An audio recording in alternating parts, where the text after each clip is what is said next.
I'm genuinely intrigued, Nicky. When you hear that, what do you see? Do you see you sitting in the studio trying to remember the notes, or do you see yourself pogoing on stage at the Liberty Stadium? I actually get goosebumps still, and I also see the cherry blossom tree of the video, really. Yeah. Right. That's what that moment really sticks in my mind, and smashing up the rumblefish clock in the video. Which Right. Hearing that again for the first time in a little while, I'm struck by just how absolutely epic it sounds, doesn't it? You were in full foot on the monitors, bombast mode, don't we?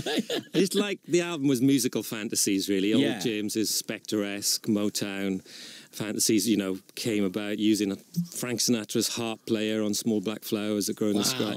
Just so you can see there's like, God, we're still alive. We still got a chance to make one last record. Let's kind of throw everything at it. Was that the thought? It was going to be the last record at the time? Well, no, I just think who knows, it might have even been dropped after the Holy Bible. It wasn't exactly, you know, a commercial success, and there were various rumours coming around, and we just, like I said, we've always loved all that music. You know, all that, you can see there's a dramatic change from Faster to Design for Life, a pretty remarkable change. Yeah. But it's still the same band. We always talked about that kind of music anyway, so... Yeah. Nicky White is with us because the Manics Everything Must Go 20th anniversary show, Liberty Stadium, Swansea, the 28th of May. Yeah, the tickets go on sale this Friday the 13th at 9 a.m. and I think pretty much everything will have been gone if you don't get in there very quick, because there's going to be a huge demand for this. How long has this been percolating through your minds, Nick? Well, we had a blast in the summer through the album. We played it in the studio together, just the three of us, and it's just such a graceful kind of communal album with a sense of joy, which is rare for our records. You know, still a bit of melancholia, but after the kind of physical, emotional trials of playing the Holy Bible, we just thought, God, this will be fun. This will be easy. And since then, we've just been looking for the right venue, really, because we just wanted to do something completely different. And is it going to be a one-off, this, or do you not know yet? I guess it depends on demand. I mean, well, demand. I think you can guarantee the demand.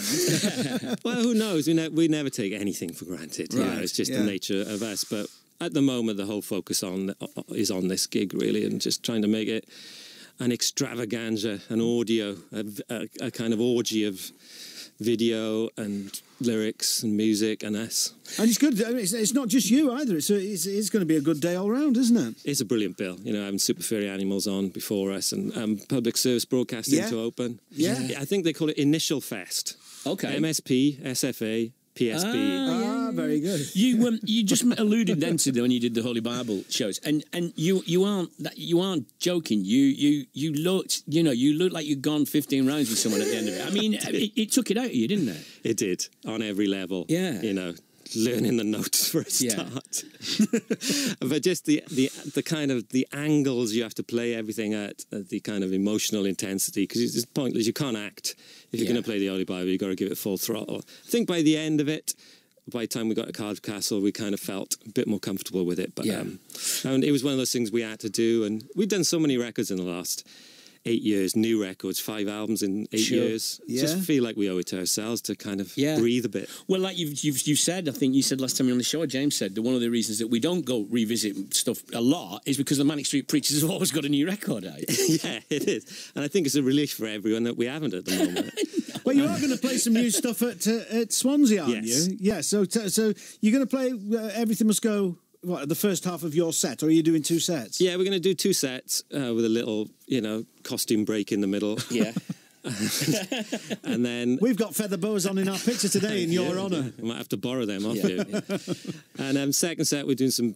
We've been practising Nat West Barclay's Midlands Lloyds and Prologue to History, one of our best B-sides. And hopefully 2 or 3 new songs, some big hits, just something for everyone, really. A real pick and mix. Have you played every song off Everything Must Go live at some point? I think we might have. I know Interiors and Further Away are very sparsely played. It was brilliant doing Interiors the other day. I don't think we've done it for 18 years. Girl Who Won't Be God, which is one of my favourite songs we've ever done. We've very rarely done that because it's so high. I mean, it is like Freddie Mercury, but higher, so it's a tough one for James to... It's interesting, because when I was looking over the records to play, we started, Elizabeth said, what should we play? I said, let's play Girl Who Wanted to Be God. Well, should we hear it? Should we hear it right now? Yes, please.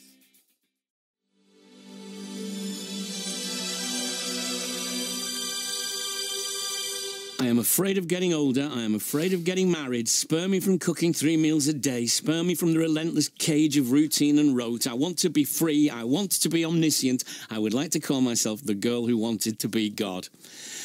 Sylvia Plath, age 17, I know, in her diary. Amazing stuff, yeah. Sounded fantastic. It still sounds fantastic. So quick as well. It's over in a trice, isn't it? Yeah. Can you? So you still do it in the same key? We are, yeah. That's incredible.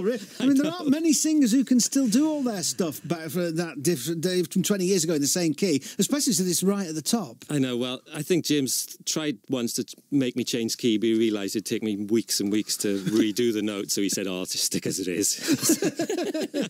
It's always terrible asking people about lyrics, and so forgive me for this, but I always think that in Everything Must Go, that and we just hope that you can forgive us, but Everything Must Go is a kind of mess, is a kind of, this is what we have to do. Is that anything like the spirit of the record? It is, yeah. I mean, the way we were, as well as internalising and addressing our audience, it's a real hard thing to pull off. And but the record is really communal. It's just like, it's addressing all our doubts and people's doubts in us, and where's it going to go, what's going to happen. And I think after the first kind of intro, Design for Life, people were convinced pretty quickly, without that being the first thing that they heard. They could see that it was a different kind of band stylistically. I mean, the stylistic jump from, say, Archives of Pain to Girl I Want to Be God is pretty dramatic. Massive, yeah. But I think people, just the kind of people we had been up until then, they were pretty much on board.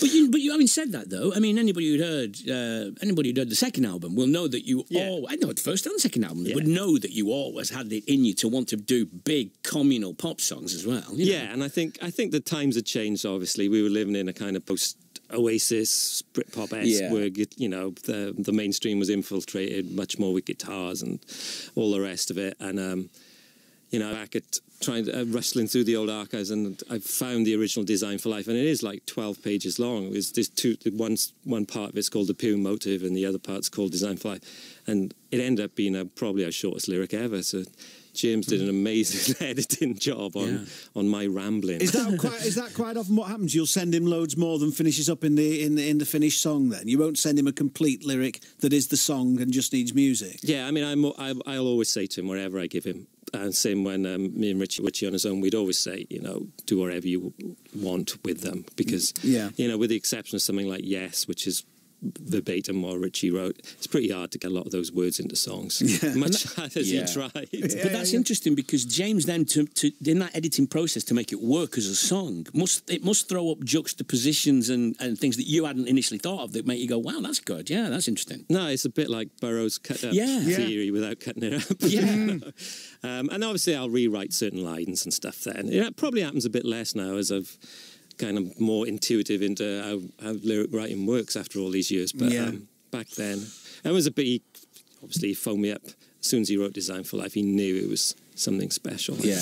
Well, it says here in the press release about it, that you on that record, when you toured it, you played in Manchester twice on that tour. Once in the basement bar of the Hacienda, which I remember, which was absolutely, is that the Gay Traitor bar? Yeah. Which was so tiny. And you also played in Manchester, headlining what was then known as the 9X Arena. So in the same year, you played a tiny one and 20,000 one. It was stratospheric, you know. And when we got to the 9X, that was kind of a breakthrough, because we used all the screens and all the footage of Design for Life. It was the sort of first proper arena scale, a band putting a lot of effort into everything behind them as well, you know, visually and stuff, and all the slogans. It was sort of mesmeric, and the album was still in the charts 56 weeks later, you know. It was, you know, from Holy Bible being in the charts for 3 weeks. When you cramped up the corner of the Gay Traitor or something weird like that. Yeah, it was in that odd three sort of triangular room. It was a tiny room. Tiny room. Whose idea was that? It's probably Tony Wilson. Yeah, it must have been. It must have been Wilson. Must have been.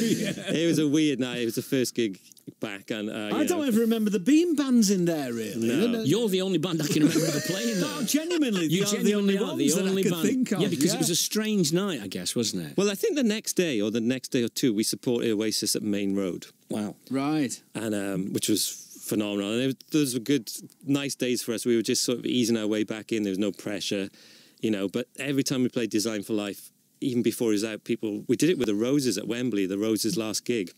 We did like a secret support to him, and even that night you could tell that Design for Life just clicked with people instantly. Yeah. So where are you up to at the moment then? Obviously you're planning this for May, 28th of May. But Sean and James are pretty busy, aren't they? Yeah, tell us about Sean and James in Patagonia. Yeah, the 22nd of November, they're off on a 12-day hike across the Great Plains of Patagonia. James has done a lot for a Valindra cancer charity in Cardiff, and it's all for that. And yeah, and they're very glad I'm not with them moaning for 12 days. Are you not one of life's trekkers then?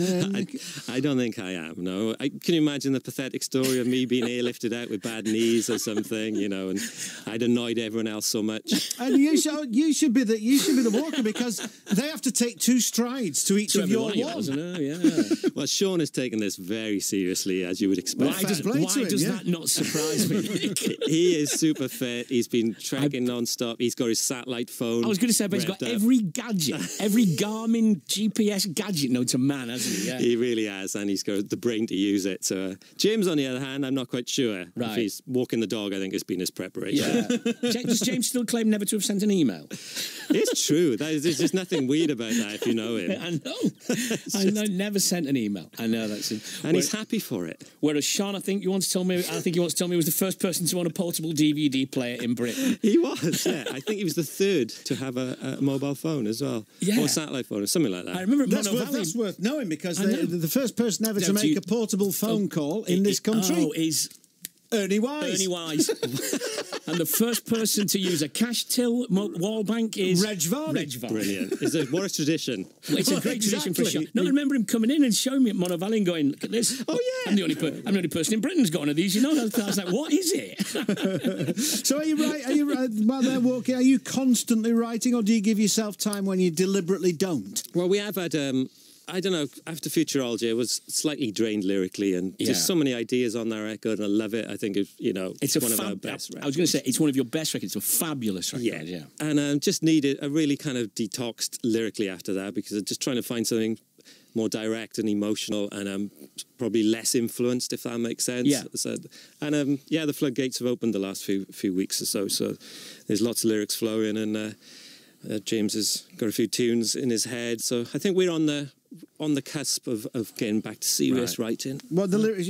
Would you have a moleskin notebook and a pen, or a laptop? How do the lyrics come to you? How do you scribble them down? Well, I do tend to write most still on a pen and paper, wherever that paper might be, and stationery. I am a stationery fetishist, if that is a category, like Kubrick. Yeah. And but yeah, if I'm caught short, I will jot down on the iPad and stuff as well. And do you look for, with this gig, for this big gig coming up, I mean, are you already sort of imagining them? Because you always look like a man who's never lost his love of being on stage. I mean, are you already thinking of triumphantly walking on there in whatever outfit you pick for the day? Well, I found my old see-through camouflage dress that I wrote when we headlined Reading on Everything Must Go. One of my favourite moments ever. And Kylie was in the dressing room, I remember. And there I was in this see-through camouflage dress and a pair of Calvin Kleins. It's just a magic moment. So that's going to be revived, is it? Yeah, I'm going to take a bit of work, but that's what I'm aiming for.